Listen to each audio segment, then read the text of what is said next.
ईश्वर सर्वभूतानाम, गीता में भगवान बोलते ईश्वर सर्वभूतानाम, सारे भूतों का रक्षा मैं ही करता हूँ। भगवान बोलते भूत मतलब कौन?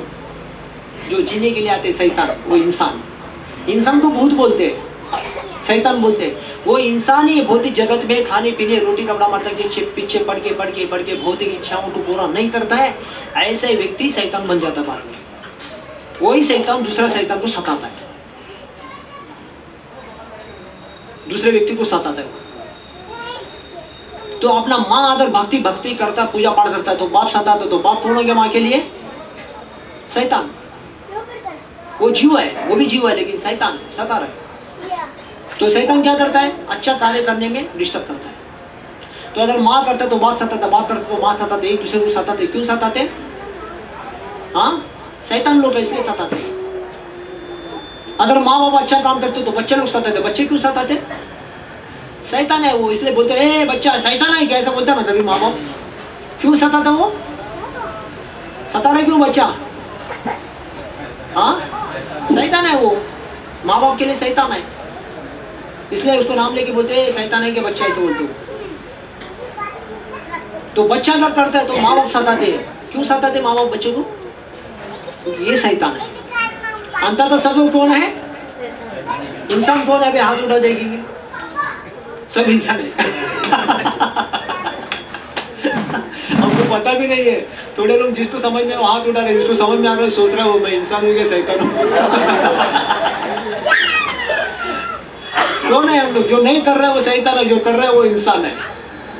जो नहीं कर रहे केवल खाना पीना सोना दिन रात निकलना, ये शैतानों का काम है ये भौतिक चीजों में। और जो कर रहा है समझा ये जीवन में कुछ नहीं है, भगवान की भक्ति करना ही है, वो इंसान है, वो जीव है। तो सब शैतान लोग ही है। शैतान मतलब क्या? सब बुरा काम गलत काम करता है। शैतान कभी अच्छा काम नहीं करता। तो योग में यही सिखाया जाता है, भक्ति योग में इसलिए नियम में लाया जाता है। नियम मतलब टाइम से उठो, टाइम से खाओ, टाइम से सो जाओ, टाइम से सब करो। तो भक्ति में नियम आते हैं, इसलिए सब लोग पहले से ठीक हो जाते। कोई बीमारी, कोई दवा पानी किसी को कुछ होता नहीं था पहले के जमाने में। अभी ये ज्यादा 100-200 साल से ये शुरू है सब। जैसे ऐसे दिन बढ़ रहे हैं ऐसे ऐसे लोगों का संख्या कम हो रहा है, इसलिए बीमारी भी ज्यादा बढ़ रहे थे लोगों। हमारे भारतीय संस्कृति में इसलिए किसी को कोई बीमारी होता नहीं था। क्यों? क्योंकि सब लोग शुद्ध आहार खाते थे, स्वास्थ्य अच्छा रहता था, सब उठते थे, मेहनत करते थे, सब नियम में अपने आप रहते थे। सब लोग के घर में पूजा पाठ होता था, मंदिरों में भजन कीर्तन लगता था, सबके घर में शंख बजता था, घंटी बजता था, ताला बजता, सुबह सुबह सब हो जाता था सबके घर में। गंगा के घाट में हो, मंदिर में हो, काली माता का मंदिर हो, दुर्गा माता का हो, कृष्ण का मंदिर हो, राम मंदिर, हनुमान जी का, दुर्गा, कोई भी मंदिर मठ में सुबह सुबह भोर में भजन कीर्तन लगते थे और शंख बजता था, समझा। और सब लोग सुबह उठ जाते थे। सब लोग घर में देखते थे, हमारे माँ बहन लोग भी घर में झाड़ू पोछा करते थे, गाय के गोबर से पानी मारते थे, रामनौली डालते थे। कितना अच्छा सुबह का वातावरण शुद्ध होता था, इसके लिए किसी को कोई बीमारी होता नहीं था। जैसे जैसे ये कलयुग का दिन आ रहा है, कमजोरी के दिन, लोग सुबह उठने का बंद किया, झाड़ू पोछा मारना बंद किया, हाँ, मेहनत करना कम हो गया, और फिर पूजा पाठ नहीं, जप नहीं, कुछ नहीं, सब शरीर के सुख के लिए खाना पीना सोना फिर वो फिरना, शरीर स्वास्थ्य के लिए कुछ भी नहीं, आत्मा शांति के लिए। सब लोग 9 बजे 10 बजे उठते आराम से, फिर नहाते धोते और चले जाते बाहर। तो इसके लिए भक्ति में जब आता है व्यक्ति, अपने आप भक्ति योग में आ जाता है। योग मतलब नियम, नियम में आ जाता है। भक्ति योग में इसलिए नियम है, सुबह उठने का नियम है। सुबह उठो जल्दी, ब्रह्म मुहूर्त में भगवान का मंगल आरती करो। प्रभुपाद बोलते जो मंगल आरती में उठेगा उसका जीवन पूरा मंगल हो जाएगा। क्या होता है मंगल आरती में उठने से? पूरा जीवन मंगल, उसका अमंगल निकल जाता है। इसके लिए मंगल आरती करना होता है। जितना भी अमंगल लोग बोलते प्रभु जी ये हो गया, प्रभु जी वो हो गया, प्रभु जी ऐसा हो गया, वैसा हो गया, ये क्यों होता है? सब जीवन में दरिद्रता ये अमंगल के कारण होता है। सुबह नहीं उठने से कारण, पूजा पाठ नहीं करने के कारण, जब नहीं करने के कारण, ये सब भूत शुद्धि निवारण करना पड़ता है। हम लोग करते नहीं है।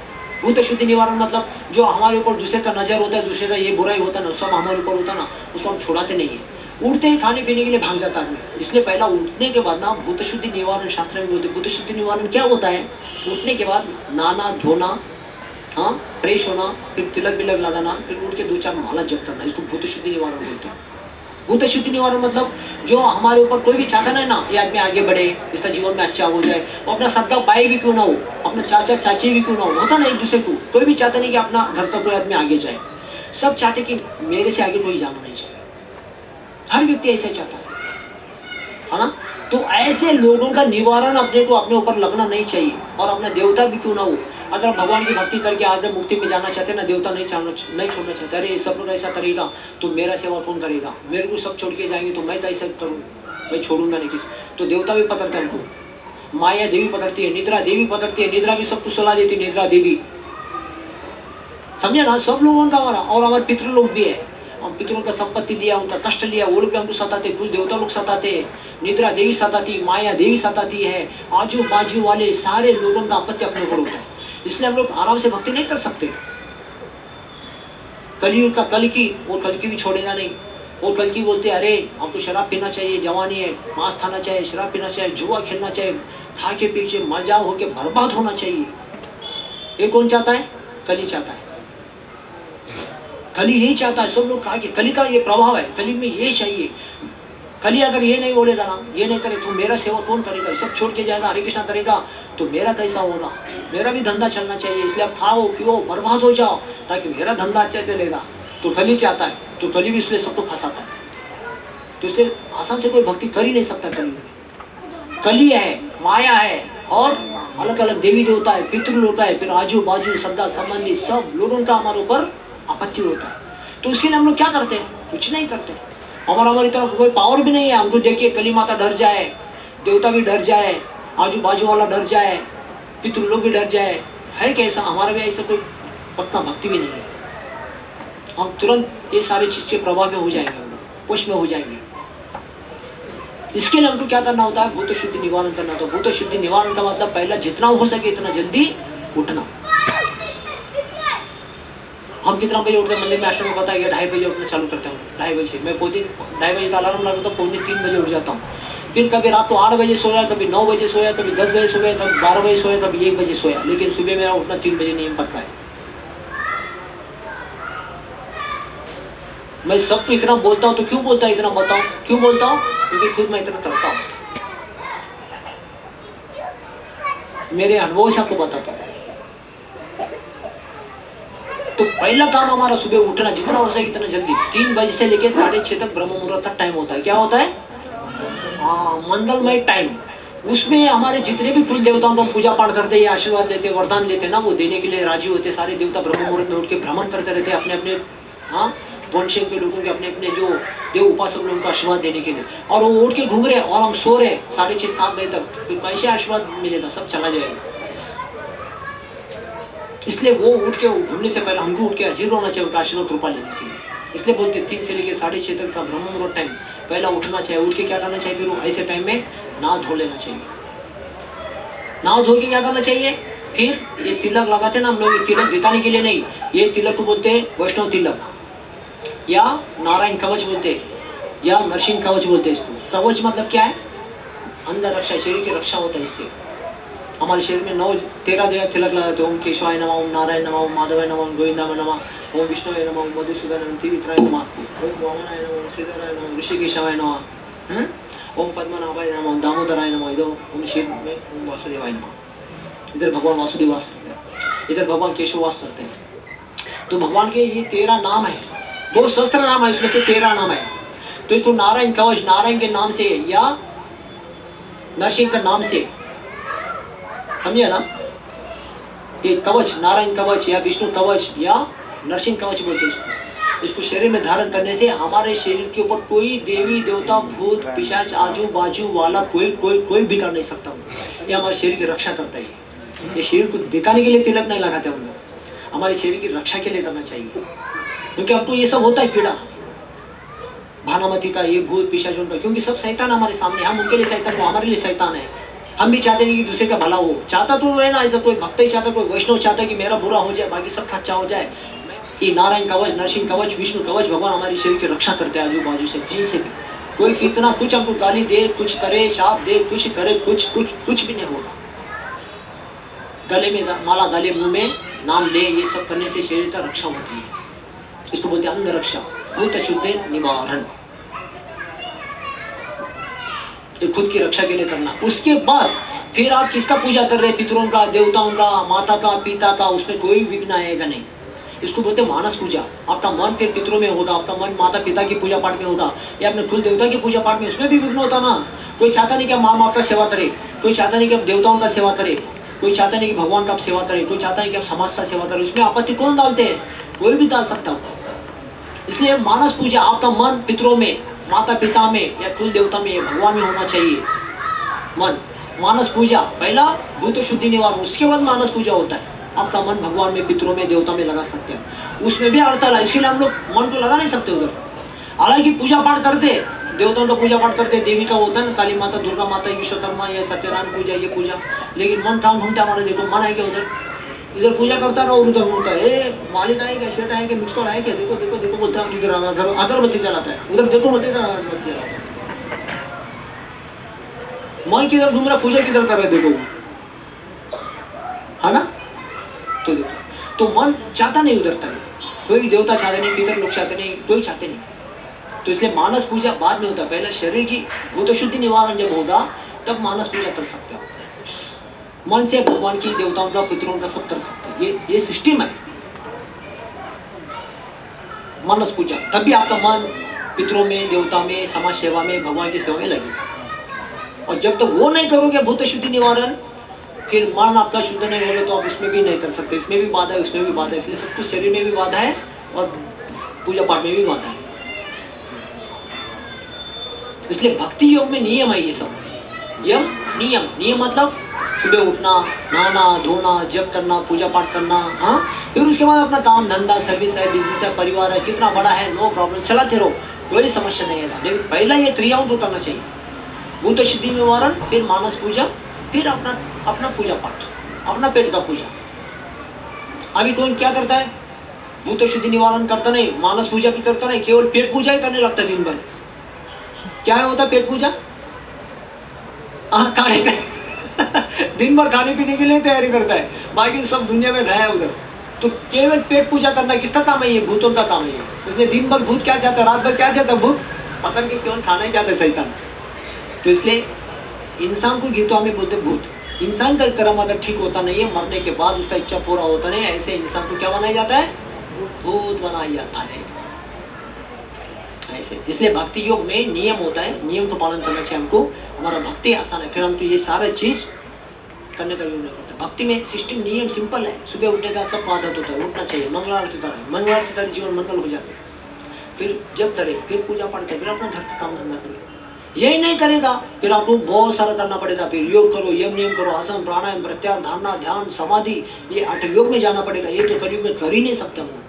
अभी गीता में आगे भगवान बताएंगे, तो तात्पर्य प्रभुपाद जी बोलते, तृष्णा भावना में रहने होने पर मनुष्य तुरंत ही अपने आध्यात्मिक स्वरूप को जान लेता है, जिसके पश्चात भक्ति के द्वारा वह परमेश्वर को समझता है।